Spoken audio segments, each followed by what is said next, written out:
ಅಧಿವೇಶನ ಆರಂಭ ಆಗ್ತಿದೆ ಸರ್, ಇನ್ನೂ ಕೂಡ ಖಾತೆ ಹಂಚಿಕೆ ಆಗಿಲ್ಲ. ಬಿಜೆಪಿಯವರು ಕೂಡ ಟೀಕೆ ಮಾಡ್ತಿದ್ದಾರೆ ಸರ್. ಅಲ್ಲ ಸರ್, ಬಿಜೆಪಿಯವರು ಟೀಕೆ ಮಾಡ್ತಿದ್ದಾರೆ. ಬಿಜೆಪಿಯವರು ಇರೋದೇ ಟೀಕೆ ಮಾಡೋಕ್ಕೆ, JDSನವ್ರು ಇರೋದೇ ಟೀಕೆ ಹೋಗ್ಲಕ್ಕ ಇರೋದವರು ನಮಗೆ. ನೀವು ಮಾಧ್ಯಮದವರು ಹೆಚ್ಚು ಕಡಿಮೆ ನಮ್ಗೆ ಸೇರ್ಸ್ಕೊಂಡು ಬೈತಾ ಇದ್ದೀರಾ ನೀವು. ಅಲ್ಲ, ಖಾತೆ ಹಂಚಿಕೆ ಆಗದೆ ಇದ್ರೆ ಏನಂತೆ, ಖಾತೆ ಸರಿಯಾಗಿ ಈಗ ನಿರ್ವಹಣೆ ಮಾಡ್ತಾ ಇಲ್ವಾ ಅಗ್ರಿಕಲ್ಚರ್ ಡಿಪಾರ್ಟ್ಮೆಂಟ್? ನಾವು ಹುಡುಕ್ತವ್ರೆ ಮಾಧ್ಯಮದವ್ರ ಹತ್ರ ಸಿಗಾಕೊಳ್ಳೋಕ್ಕಾಗಲ್ಲ ನಾವು. ಆಯ್ತು, ಇನ್ನೇನು ಇವತ್ತು ಹೇಳೋರಲ್ಲ, ಗುಡ್ ನ್ಯೂಸ್ ಕೊಡ್ತೀನಿ ಅಂತ ಹೇಳೋರು ಮುಖ್ಯಮಂತ್ರಿಗಳು ಹೇಳಿದ್ದಾರೆ ಅಂತ ನಾನು ಯಾರೋ ಹೇಳಿದ್ದು ಕೇಳಿದೆ, ಗೊತ್ತಿಲ್ಲ. ಗುಡ್ ನ್ಯೂಸ್ ಕೊಡ್ತೀನಿ ಅಂತ ಹೇಳಿದ್ದಾರೆ. ನೋಡ್ರಿ, ನಮ್ಮ ಜಿಲ್ಲೆಯಲ್ಲಿ ಎಲ್ಲದಕ್ಕೂ ನಾನೇ ಮಂತ್ರಿ, ಎಲ್ಲ ಇಲಾಖೆಗೂ ನಾನೇ ಮಂತ್ರಿ, ಎಲ್ಲ ಇಲಾಖೆನೂ ಸುಭದ್ರವಾಗಿ ನಿರ್ವಹಣೆ ಮಾಡ್ತಕ್ಕಂಥದ್ದು ನನ್ನ ಜವಾಬ್ದಾರಿ. ನಮ್ಮ ಜಿಲ್ಲೆಯಲ್ಲಿ ನಾನೇ ಮಂತ್ರಿ ಎಲ್ಲದಕ್ಕೂ. ಯಾರು ಕೊಟ್ಟರು ಉಸ್ತುವಾರಿ ಅಂತಲ್ಲ, ಎಲ್ಲದಕ್ಕೂ ಜವಾಬ್ದಾರಿ ನಾನೇ. ನನ್ನನ್ನೇ ಹೊಣೆಗಾರನಾಗಿ ಮಾಡ್ತಾರೆ ಮುಖ್ಯಮಂತ್ರಿಗಳು. ನಿನಗೆ ಜವಾಬ್ದಾರಿ ಕೊಟ್ಟಿದ್ದೀನಿ, ನೀನು ಮಾಡಬೇಕು ಅಂತ. ನಾನು ಬೇರೆ ಇಲಾಖೆ ಮಂತ್ರಿಗಳ ಮೇಲೆ ಎತ್ತಕ್ಕಾಗಲ್ಲ. ಈಗ ಮೀಟಿಂಗ್ ಮಾಡ್ತಾಯಿದ್ದೀನಿ, KTP ಸಭೆಗಳು ಮಾಡ್ತೀನಿ, ಅದನ್ನೆಲ್ಲ ಸರಿ ದಾರಿಗೆ ತರ್ತೀವಿ. ಆಡಳಿತನ ಸ್ವಲ್ಪ ಕೊಂಚ ಏರುಪೇರು ಇರ್ತಕ್ಕಂಥದ್ದು ಸರಿ ಮಾಡ್ತೀವಿ. ಹೊರತಾಗಿ ಮತ್ತೆ JDS ಬಿಡದಿ ಟೌನ್ಶಿಪ್ 18ನೇ ತಾರೀಕು ಬೃಹತ್ ಸಮಾವೇಶ ಮಾಡಿದೆ. ಅಲ್ಲಾಗಿದೆಯೇನಪ್ಪ? ಎಲ್ಲಿದ್ರಿ ಅವರು? ರಾತ್ರಿ ಎಲ್ಲಿದ್ರಪ್ಪ ನಿಖಿಲಣ್ಣ? ಎಲ್ಲಿ ವಾಸ್ತವ್ಯ ಇದ್ರು? ಮೊನ್ನೆ ಎಲ್ಲಿ ವಾಸ್ತವ್ಯ ಇದ್ರು ಕೇಳಿ? ಅವರು ಜಾಲಿ ಟ್ರಿಪ್ ಮಾಡ್ಕೊಂಡು ಹೋಗಿ ಬಂದವ್ರೆ, ಜಾಲಿ ಟ್ರಿಪ್ ಮಾಡ್ಕೊಂಡು ಹೋಯ್ತವ್ರೆ. ಎಲ್ಲಿ ವಾಸ್ತವ್ಯ ಇದ್ರು ಹೇಳಪ್ಪ? ಈಗ ಒಬ್ಬ ರೈತರ ಪರವಾಗಿ ಹೋರಾಟ ಮಾಡ್ತಕ್ಕಂಥವ್ರು ಎಲ್ಲಿರಬೇಕು? ಇದ್ರ ಬಿಡದಿನಲ್ಲಿ ಮಂಜುನಾಥ ಚೌಟ್ರಿಲಿ ಇದ್ರ? ಎಷ್ಟು ಜನ ಇದ್ರು ಮಂಜುನಾಥ ಚೌಟ್ರಿ? ನೀವು ಮಾಧ್ಯಮದವರು ಸರಿ ಇಲ್ಲ. ನೀವು ಹೋಗಿ ರಿಯಾಲಿಟಿ ಚೆಕ್ ಮಾಡಿದ್ರ ಮಲಗಿದಾರ ಇಲ್ಲಿ ಅಂತ? ಸುಮ್ಮನೆ ಡವ್ ಮಾಡೋಕ್ಕೆ ಬಂದವ್ರೆ, ಡವ್ ಮಾಡ್ಕೊಂಡು ಹೋಗವ್ರೆ. ನಾನು ನೆನ್ನೆನೇ ಹೇಳಿದ್ದೀನಿ, ಪಟ್ಟಾಭಿಷೇಕ ಪಾದಯಾತ್ರೆ ಇದು ಯಾರನ್ನ ಮಾಡಿದ್ರು? ತಾತ ದೇವೇಗೌಡರು ಬಂದು ಯಾರಿಗೆ ಪಟ್ಟಾಭಿಷೇಕ ಮಾಡಿಬಿಟ್ಟೋದ್ರು? ಕುಮಾರಸ್ವಾಮಿ ಬಂದು ಯಾರಿಗೆ ಪಟ್ಟಾಭಿಷೇಕ ಮಾಡಿಬಿಟ್ಟೋದ್ರು? BJಪಿಯವರು ಯಾರು ಬಂದಿದ್ರಾ? ಇದ್ರ BJಪಿಯವರು ಕಾಟಾಚಾರಕ್ಕೆ ಅಶೋಕಣ್ಣ ಬಂದರು, ಒಂದು ಭಾಷಣ ಮಾಡಿದ್ರು. ನಾವು ಸಮ್ಮಿಶ್ರು ಒಗ್ಗಟ್ಟಾಗಿದ್ದೀವಿ ಅಂತ ತೋರ್ಸೋಕ್ಕೋಸ್ಕರ ಅಶೋಕಣ್ಣ ಬಂದರು, ಭಾಷಣ ಮಾಡಿದ್ರು, ಹೋದರು. ಏನಾಯಿತು? ಎಲ್ಲರೂ BJಪಿಯವ್ರ ನೋಡಿದ್ರೆ ನೀವು? ಪಟ್ಟಾಭಿಷೇಕ ಪಾದಯಾತ್ರೆ ಅಷ್ಟೇ ಇದು. ನಾನು ಒಂದು ಪ್ರಶ್ನೆ ಕೇಳ್ತೀನಪ್ಪ. ನಾವು ನಮ್ಮ ರೈತರು ಪೇಪರಲ್ಲಿ ಆ್ಯಡ್ ಕೊಟ್ಟಿದ್ರು. ಆ್ಯಡ್ ಬಗ್ಗೆ ಚರ್ಚೆ ಮಾಡಲಿಕ್ಕೆ ನಾನು ಸಿದ್ಧ ಇದ್ದೀನಿ, ಬರೋಕ್ಕೆ ಕೇಳಿ. ಆ್ಯಡಲ್ಲಿ ಏನು ತಪ್ಪಿದೆ ಅಂತ ನೀವು ವಿಶ್ಲೇಷಣೆ ಮಾಡಿ. ತಪ್ಪಾಗಿದ್ದರೆ ಕೊಟ್ಟಿರ್ತಕ್ಕಂಥವ್ರಿಗೆ ನೀವು ಚಾರ್ಜ್ ಮಾಡಬೇಕು ಮಾಧ್ಯಮದವರು. ಕೊಡಲಿಲ್ಲ ಅಂತಂದರೆ ಅವ್ರಿಗೆ ಹೇಳ್ಬೇಕಲ್ಲ ನೀವು. ಅವ್ರು ಹೇಳಿದ್ದೇ ಕೇಳ್ಕೊಬತ್ತೀರಾ? ಸರ್, ಈಗ ಅವರು ಮೊದಲಿಂದನೂ ಒಂದು ಹೇಳ್ತಿರೋದು ಏನು ಗೊತ್ತಾ ಸರ್? ಏನಂತ? ರೆಡ್ ಝೋನ್ ಮಾಡಿದ್ವಿ ರೈತರು ಬೇಡ ಅಂದಮೇಲೆ ಆ ಪ್ರಾಜೆಕ್ಟ್ ಬಿಟ್ಬಿಟ್ಟಿದ್ದೀವಿ. ನೀವೇ ಯಾಕೆ ರೆಡ್ ಝೋನ್ ಯಾಕೆ ಬಿಡಲಿಲ್ಲ ರೀ? ರೆಡ್ ಝೋನ್ ಯಾರು ಎಲ್ಲಿ ಬಿಟ್ಟಿದ್ದೀರಾ? ಈಗ ಸದಾನಂದ ಗೌಡರು ಆ ಪ್ರಾಜೆಕ್ಟನ್ನು ರೆಡ್ ಝೋನನ್ನು ತೆಗೆದ್ರಲ್ವಾ? ನೀವು ನಿಮಗೆ ಅಧಿಕಾರ ಬಂತಲ್ಲ, ಅದಕ್ಕೆ ಮುಂಚೆ ತೆಗೆದಿದ್ದು 4ನ್ನ. ನಿಮಗೆ ನೀವು ಮುಖ್ಯಮಂತ್ರಿ ಆದ್ರಲ್ಲಪ್ಪ. ಇವತ್ತು ಯಾವುದೋ ಮೀಡಿಯಾದಲ್ಲಿ ನೋಡ್ತಿದ್ದೆ, ಅವ್ನು ಹೇಳಿದ್ದು. ನಾನೇ ಹೋಗಿ ಕೇಳಿದೆ ಬೈರ್ಬಂಗ್ಲಾ ಸರ್ಕಲಲ್ಲಿ, ಇದು ನನ್ನ ಕನ್ಸನ್ನು ಕೂಸು ಮಾಡ್ತೀನಿ ನಡಿ ಅಂತ ಹೇಳಿ ಕಳಿಸಿದ್ರು ನನಗೆ ಅಂತ ಅಂದರು. ಆಮೇಲೆ ನೋಡ್ರಿ, ನಾನು ಹೇಳ್ತಾ ಇದ್ದೀನಿ ಮೊದಲಿಂದ, ಒಬ್ಬ ರಾಜಕಾರಣಿಗೆ ನಡೆ ನುಡಿ ಎರಡೂ ಒಂದೇ ಇರಬೇಕು. ಯಾವುದು ಅವಕಾಶಕ್ಕೆ ತಕ್ಕಂತೆ ಮಾತಾಡ್ತಕ್ಕಂಥವ್ನು ರಾಜಕಾರಣಿ ಅನ್ಸ್ಕೊಳ್ಳಲ್ಲ. ಬಾಲಿಶ ಹೇಳಿಕೆಗಳಲ್ಲ ಅವರವೆಲ್ಲ. ಏನಪ್ಪ ಎಲ್ಲಿ ಪಾದಯಾತ್ರೆ ಮಾಡಿದ್ರು? ಎಲ್ಲಿ ಹೋದ್ರಪ್ಪ? ಯಾವ ರೈತರು ಬಂದಿದ್ರು ಪಾದಯಾತ್ರೆಗೆ? ಯಾರು ಬಸ್ಸಿಂದ ಕರ್ಕೊಬತ್ತಾರೆ ಕಾಸು ಕೊಟ್ಬಿಟ್ಟು?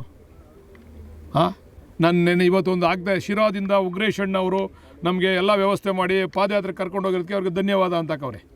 ಬಸ್ ಮಾಡಿ ಕರ್ಕೊಂಬಂದಿರೋದಕ್ಕೆ ಹಾಕ್ಸಲ್ಲ. ನಿಮ್ಗೆ ಆಗ್ತೀನಿ, ನಿಮಗೆಲ್ಲ ನೋಡಿ ಅದನ್ನು. ಸರ್, 2006ರಲ್ಲಿ ಸತ್ಯಶೋಧನಾ ವರದಿಯನ್ನು ಕಾಂಗ್ರೆಸ್ನವರೇ ಕೊಟ್ಟಿದ್ದಾರೆ, ಕಾಗೋಡು ತಿಮ್ಮಪ್ಪನವರ ಅಧ್ಯಕ್ಷತೆಯಲ್ಲಿ. ಅವತ್ತು ಯಾಕೆ ಕೊಟ್ಟರು ಅನ್ನುವಂಥ ಪ್ರಶ್ನೆ ಮಾಡ್ತಾರೆ. ಸತ್ಯಶೋಧನಾ ವರದಿ ಬಂದ ತಕ್ಷಣ ಇವರು ಕುಮಾರಸ್ವಾಮಿ ಅವರು ಕ್ರಮ ತಗೋಬೇಕಾಯ್ತಲ್ಲ? ಯಾಕೆ ತಗೊಳ್ಳಿಲ್ಲ? ತಗೋಬೇಕಾಯ್ತು ಹಂಗಾರೆ ಅವರು ಕುಮಾರಸ್ವಾಮಿ ಅವರು.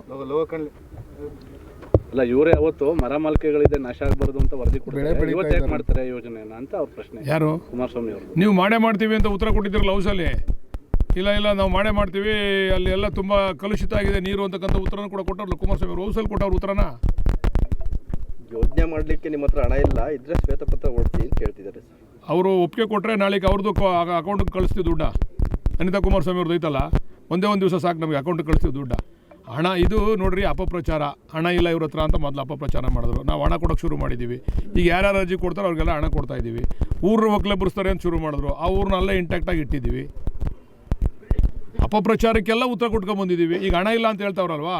ಹಣ ತಗೋತೀವಿ ಅಂತ ಅವ್ರು ಅರ್ಜಿ ಕೊಡೋಕೆ ಕೇಳಿ. ಅವ್ರ ಮಗಂದು ಒಂದು ಐತಲ್ಲ 4 ಎಕರೆ, ಅದು ಇಲ್ಲ ಮಗಂದು 4, ಅಕ್ಕಂದು 35 ಒಟ್ಟು. ಆ 31 ಡಿಸ್ಪ್ಯೂಟ್ ಐತೆ. ಅದೇನೋ SC/ST ಏನೋ ಜಮೀನು ಅಂತ ಅದೊಂದು ಡಿಸ್ಪ್ಯೂಟ್ ಕೊಟ್ಟವ್ರೆ. ಇವ್ರ ಮಗಂದು ಕೂಡ ಮಂಜೂರಾತಿ ಆಗೈತಲ್ಲ. ಅವ್ರ ಮೂಲ ನಮ್ಮ ಜಿಲ್ಲೆಯವರಲ್ಲ, ಮೂಲ ಬಂದು ಅವ್ರು ಕನಕಪುರದವ್ರು. ಅವ್ರಿಗೆ ಹೆಂಗೆ ಮಂಜೂರಾತಿ ಆಯಿತು ಅಂತ ಎನ್ಕ್ವೈರಿ ಮಾಡ್ತಾ ಇದ್ದೀವಿ. ಪರಿಹಾರ ಕೊಡಬಾರ್ದು ಅಂತ ಕೊಟ್ಟಿದ್ದಾರೆ ಸರ್. ಯಾರಿಗೆ? ಜಾಗಕ್ಕೆ ಸಂಬಂಧಪಟ್ಟಂಗೆ ಯಾವುದೇ ರೀತಿ? ಹೌದು, ಯಾರೋ ಅರ್ಜಿ ಕೊಟ್ಟವ್ರೆ.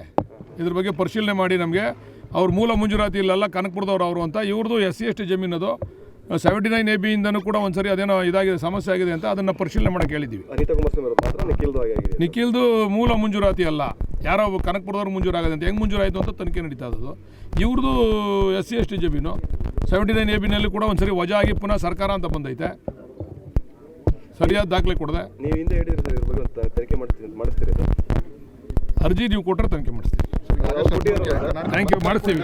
ಯಾರು ಅರ್ಜಿ ಕೊಟ್ಟು ತನಿಖೆ ಮಾಡಿಸ್ತೀವಿ. ಕರ್ನಾಟಕ ಬಂದ್ ಕರೆ ಇಲ್ಲ, ನಾನು ಅವರಲ್ಲೆಲ್ಲ ಮನವಿ ಮಾಡ್ತೀನಿ. ಸಮಸ್ಯೆ ಬಗೆಹರಿತಾ ಇದೆ. ಎಲ್ಲ ಡ್ಯಾಮ್ಗಳು ಕೂಡ ನೀರು ತುಂಬಿದ್ದಾವೆ. ನೀರು ತುಂಬಿರೋದ್ರಿಂದ ಏನು ತೊಂದರೆ ಆಗೋದಿಲ್ಲ. ದಯಮಾಡಿ ನಮ್ಮ ವಾಟಾಳ್ ನಾಗರಾಜ್ ಸಾಹೇಬ್ರಿಗೆ ನಾವು ಕೈ ಜೋಡಿಸಿ ಮನವಿ ಮಾಡ್ತೀವಿ, ಅದನ್ನು ವಾಪಸ್ ತೊಗೋಬೇಕು ಅಂತೇಳಿ. ಸಂದರ್ಭ ಬಂದಾಗ ಅವ್ರ ಜೊತೆ ನಾವು ಕೂಡ ಕೈ ಜೋಡಿಸ್ತೀವಿ ಹೋರಾಟಕ್ಕೆ. ಆ ಥರ ಏನಾರ ನಮಗೆ ಕೇಂದ್ರ ಸರ್ಕಾರದ ಅನ್ಯಾಯ ಆದಾಗ ನಾವು ರಾಜ್ಯ ಸರ್ಕಾರದವರು ಕೂಡ ಕೈ ಜೋಡಿಸ್ತೀವಿ ಹೋರಾಟಕ್ಕೆ. ನಮ್ಮ ಕರ್ಲಮಂಗಲ ಗ್ರಾಮದಲ್ಲಿ ಇವತ್ತು ನನ್ನ ಮತಕ್ಷೇತ್ರ ಇದು. ಬರ ಅಧ್ಯಯನ ಅದರ ಬಗ್ಗೆ ಮುಖ್ಯಮಂತ್ರಿಗಳು ಆದೇಶದ ಮೇಲೆ ವರದಿ ಸಲ್ಲಿಸಬೇಕು ಅಂತ ಹೇಳಿದ್ದಾರೆ. ಎಲ್ಲೆಲ್ಲಿ ಬರದ ಸಮಸ್ಯೆ ಇದೆ ಅದೆಲ್ಲ ವಿಸಿಟ್ ಮಾಡಿ ವರದಿ ಸಲ್ಲಿಸಬೇಕು ಅಂತೇಳಿ ಇವತ್ತು ಇಲ್ಲಿ ಬಂದಿದ್ದೀನಿ. ಇಲ್ಲಿ ಪ್ರಮುಖವಾಗಿ ನನ್ನ ಗಮನಕ್ಕೆ ಬಂದಿದ್ದು ಅಂತಂದರೆ ಇಲ್ಲಿ ತೊಗರಿ ಮತ್ತು ಅವರೆಕಾಯಿನ ಅವರೇ ಹಾಕಿದ್ದಾರೆ. ಮಳೆ ಇಲ್ಲದೆ ಇರೋದ್ರಿಂದ ಎರಡೂ ಕೂಡ ನಷ್ಟ ಆಗಿದೆ. 1 ಎಕರೆ ಚಿಲ್ಲರಲ್ಲಿ ಹಾಕಿದ್ದಾರೆ. ಸುಮಾರು ಒಂದು ಕರೆಕ್ಟಾಗಿ ಹೇಳಿ ಖರ್ಚು ಮಾಡಿ ಅಂತ 30,000 ಖರ್ಚು ಮಾಡ್ಬಿಟ್ಟಿಯಾ? ಆದಾಯನೇ 30,000 ಬರೋದಿಲ್ಲ, ನೀನು ಹೆಂಗೆ ಖರ್ಚು ಮಾಡ್ಬಿಟ್ಟಿಯಾ? ಕಡಲೆ ಅಲ್ಲ, ಇದನ್ನು ಮಾತ್ರ ಹೇಳ್ತಾರೆ ನಾನು, ತೊಗರಿ ಮತ್ತು ಇದನ್ನು. ಈಗ ನಮ್ಮಲ್ಲಿ ಏನಾಗಿದೆ ಅಂದರೆ ಇನ್ಶೂರೆನ್ಸು ಕೆಲವು ಭಾಗಕ್ಕೆ ಕೆಲವು ಬೆಳೆಗಳಿಗೆ ಮಾತ್ರ ಫಿಕ್ಸ್ ಮಾಡಿದ್ದಾರೆ. ಈಗ ನಾನು ಅದನ್ನೇ ಹೇಳ್ತಾ ಇದ್ದೀನಿ, ಅಧಿಕಾರಿಗಳಿಗೆ ಒಂದು ರೆಕಮೆಂಡ್ ಮಾಡಿ ಮುಖ್ಯಮಂತ್ರಿಗಳಿಗೆ ಮತ್ತು ಅಗ್ರಿಕಲ್ಚರ್ ಮಿನಿಸ್ಟ್ರಿಗೆ ಫ್ರೀ ಝೋನ್ ಮಾಡಬೇಕು ಇದನ್ನು. ಈಗ ರೈತನಿಗೆ ಫ್ರೀಯಾಗಿ ಬಿಡಬೇಕು, ಎಲ್ಲಿ ಏನು ಹಾಕೊಂತಾರೆ ಅದಕ್ಕೆ ಇನ್ಶೂರೆನ್ಸನ್ನು ಕಟ್ಲಿಕ್ಕೆ ಬಿಡಬೇಕು. ನೀವು ಇಲ್ಲಿ ಬೆಳೆದ್ರೆ ರಾಗಿಗೆ ಮಾತ್ರ ಕೊಡ್ತೀವಿ, ಇಲ್ಲಿ ಬೆಳೆದ್ರೆ ತೊಗರಿಗೆ ಮಾತ್ರ ಕೊಡ್ತೀವಿ ಅಂತಕ್ಕಂಥದ್ದನ್ನು ಅದನ್ನು ನಿಲ್ಲಿಸಬೇಕು. ಇವಾಗ ಮುಖ್ಯಮಂತ್ರಿಗಳಿಗೂ ಮತ್ತು ನಮ್ಮ ಅಗ್ರಿಕಲ್ಚರ್ ಮಿನಿಸ್ಟರ್ ಯಾರು ಆಗ್ತಾರೆ ಅವ್ರ ಮೇಲೆ ಒತ್ತಾಯ ತಂದು ಫ್ರೀ ಝೋನ್ ಮಾಡಲಿಕ್ಕೆ ಹೇಳ್ತೀವಿ ನಮ್ಮ ಭಾಗದಲ್ಲಿ. ಯಾಕಂದರೆ ನಾವು ಇಷ್ಟ ಬಂದಿದ್ದ ಬೆಳೆ ನಾವು ಬೆಳ್ಕೋಬೇಕು, ನಮ್ಮ ಸ್ವಇಚ್ಛೆ ಇರಬೇಕು. ರಾಗಿ ಬೇಕಾದ್ರೆ ರಾಗಿ ಹಾಕೋಬೇಕು, ಕಡಲೆಕಾಯಿ ಬೇಕಂದರೆ ಕಡಲೆ ಹಾಕೋಬೇಕು, ಮತ್ತು ತೊಗರಿ ಮತ್ತು ಅವರೆ ಇದು ಭಾಳ ಸ್ವಲ್ಪ ಕಮರ್ಷಿಯಲ್ ಕ್ರಾಪ್ ರೀತಿಯಲ್ಲಿ ನಮ್ಗೆ ಅನುಕೂಲ ಆಗ್ತದೆ. ಅದರಿಂದ ಯಾವ ಮಾನದಂಡದಲ್ಲಿ ಹಂಗೆ ಮಾಡಿದ್ದಾರೆ ಸರ್? ಅದು ಗೊತ್ತಿಲ್ಲ, ಕೇಂದ್ರ ಸರ್ಕಾರ ರಾಜ್ಯ ಸರ್ಕಾರ ನನಗೂ ಕೂಡ ಗೊತ್ತಿಲ್ಲ. ನನಗೆ ಹೊಸದಾಗಿ ವಿಚಾರ ತಿಳಿತು. ನಾನು ನಮ್ಮ ಅಗ್ರಿಕಲ್ಚರ್ ಡಿಪಾರ್ಟ್ಮೆಂಟ್ ಅವ್ರನ್ನ ಕೇಳಿದೆ, ಈ ಭಾಗದಲ್ಲಿ ಇದಕ್ಕೆ ಅವಕಾಶ ಇಲ್ಲ ಅಂತಕ್ಕಂಥದ್ದನ್ನು, ಇನ್ಶೂರೆನ್ಸ್ ಕಟ್ಟಲಿಕ್ಕೆ ಅವಕಾಶ ಇಲ್ಲ ಅಂತ. ಇನ್ಶೂರೆನ್ಸ್ ಕಟ್ಟಿದ್ರೆ ಬಹುಶಃ ಇವರಿಗೆ ಒಂದು 20-25 ಸಾವಿರ ಇನ್ಶೂರೆನ್ಸು ಬರೋದು. ಅವ್ರಿಗೆ ಅಟ್ಲೀಸ್ಟ್ ಅವ್ರು ಖರ್ಚು ಮಾಡಿರ್ತಕ್ಕಂಥ ದುಡ್ಡಾರು ಅವ್ರಿಗೆ ಸೇರ್ತಕ್ಕಂಥದ್ದು ಆಗೋದು.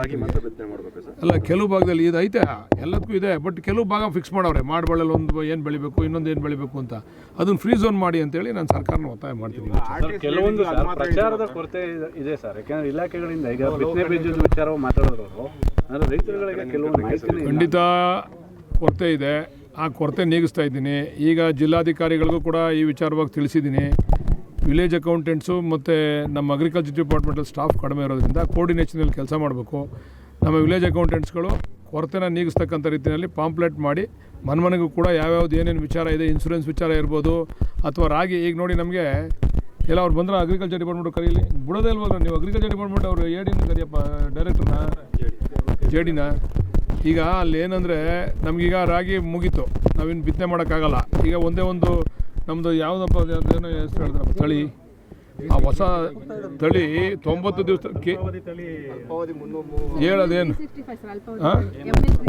ML ಅಲ್ಲ, ಇನ್ನೊಂದು KMR ತುಂಬ ಅದು ಬರೋಕ್ಕೆ ತಡ್ಕೊತದಂತೆ. KMR ತಳಿ ನನಗೆ ಸರಿಯಾಗಿ ಅದ್ರ ಮಾಹಿತಿ ಇಲ್ಲ ಗುರು, ಸುಳ್ಳು ಹೇಳೋಕ್ಕಾಗಲ್ಲ. ನಾನು ಈ ಸತ್ಯ ಹೇಳಬೇಕು.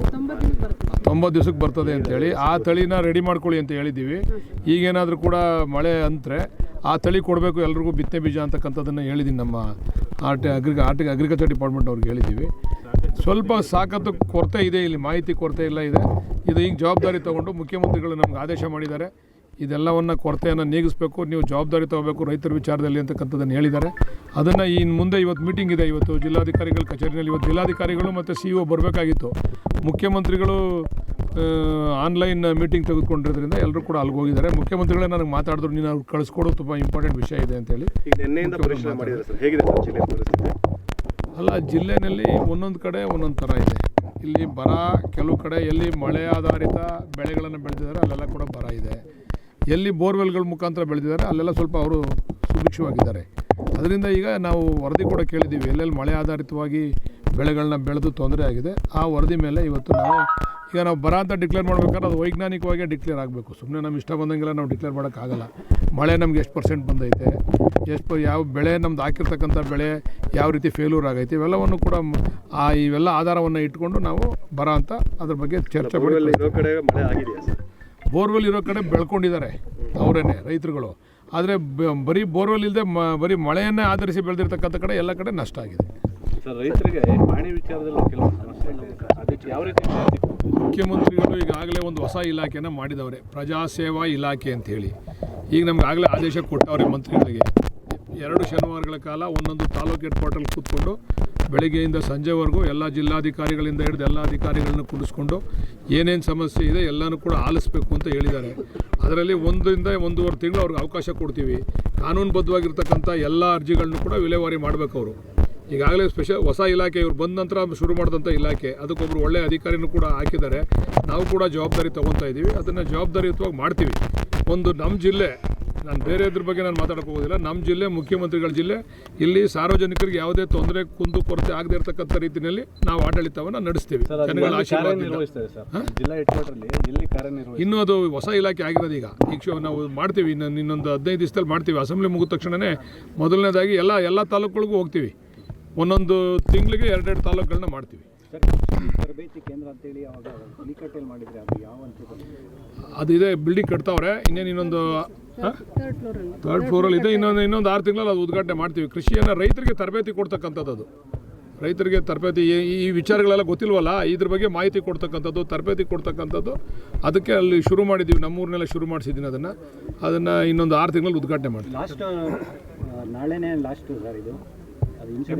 ಇಲ್ಲ 14ನೇ ತಾರೀಕು ಲಾಸ್ಟು, ನಾಳೆ ಅಲ್ಲ, 14ನೇ ತಾರೀಕು ಗಂಟೆ ಲಾಸ್ಟು. ನೋಡೋಣ, ಒತ್ತಾಯ ಮಾಡ್ತೀವಿ. ಇದಕ್ಕಿದೆ ಏನೋ ಮಾವಿಗೆ ಈ ತಿಂಗಳು ಪೂರ್ತಿ ಇದೆ, ಈ ತಿಂಗಳು ಪೂರ್ತಿ ಮಾವಿಗಿದೆ. ರಾಗಿಗೆ, ಭತ್ತಕ್ಕೆ, ಅವಕ್ಕೆಲ್ಲನೂ 14ನೇ ತಾರೀಕು ಲಾಸ್ಟು. ನಾವು ಒತ್ತಾಯ ಮಾಡ್ತೀವಿ. ಯಾಕಂದರೆ ಈ ಸರಿ ಸ್ವಲ್ಪ ಬರ ಇರೋದ್ರಿಂದ ಇದು ಕೇಂದ್ರ ಸರ್ಕಾರದ ಸುಬರ್ದಿಗೆ ಬರ್ತಕ್ಕಂಥ ವಿಚಾರ ಇದು.